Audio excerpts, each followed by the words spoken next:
Hi, I'm Josh. Welcome to a new video, and today I'll be telling you how I got into Conan Gray, one of my favorite young artists right now, cause the guy has had a brilliant career so far. I'm in love with his music, his voice and lyrics, and he's such a nice, charismatic, likable guy. Since he's releasing his sophomore album Super Egg next week, I thought about doing this video and telling you how I found him. Without further ado, let's go for it! Okay, so let's go back to December. I don't remember the exact date, but it was around the first week of it, cause we were putting the whole Christmas decorations, you know. It was a Sunday morning and I had just finished listening to an album. It was a Radiohead one, but I don't remember which. As I was going to help with the Christmas tree, Spotify started playing one of these songs they recommend after you finish an album. And I was like, oh wow, this is nice. The song was Astronomy, and I fell in love with the prettiness of his voice in that instant. Though I thought I had discovered an artist no one had ever heard of, cause I didn't know the name Conan Gray at the time. So I got into his profile because I wanted to check more of his music, and there I learned he was not an unknown artist at all.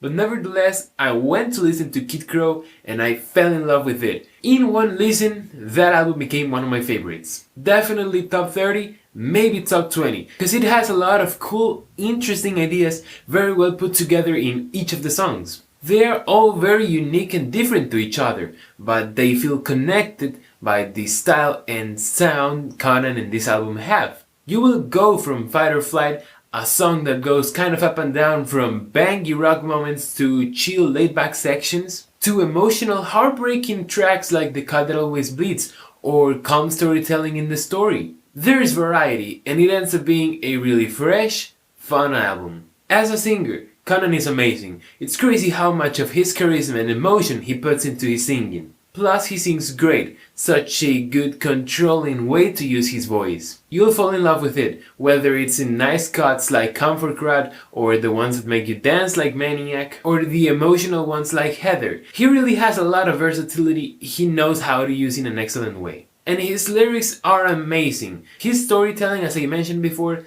is so good. In this album, almost every song is an example of that. Wish You Were Sober, Heather, the interludes that tell stories in very effective ways, not only to put you in that situation, but for you to feel them in your own way. I cannot wait to see how he puts this ability into work in Super Egg and the rest of his next projects. He's just starting and has such a bright future in front of him.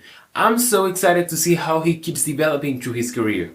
I think it's nice how much his music has meant for me in the short time of being a fan of him. December was a wonderful month and I created a lot of memories in that time along with his songs. So now that I listen to them, they have an extra nostalgic feeling that makes them more personal for me. Kid Crow is an album that has a really special place in my heart. I can definitely call it one of my comfort albums. There's some songs on it that if I made a playlist with my favorite songs of all time, will probably make it into it. Comfort Crowd and Heather being the biggest contenders. Normally in this section, I recommend you some songs in case you'd like to check an artist. But in this case, just go and listen to Kid Crow. It's an amazing album and it's not that long. Maybe check the song Astronomy too. I mean, it was the one that got me into him. Remember, Super 8 comes out next Friday and I'll surely do a video sharing my thoughts on it.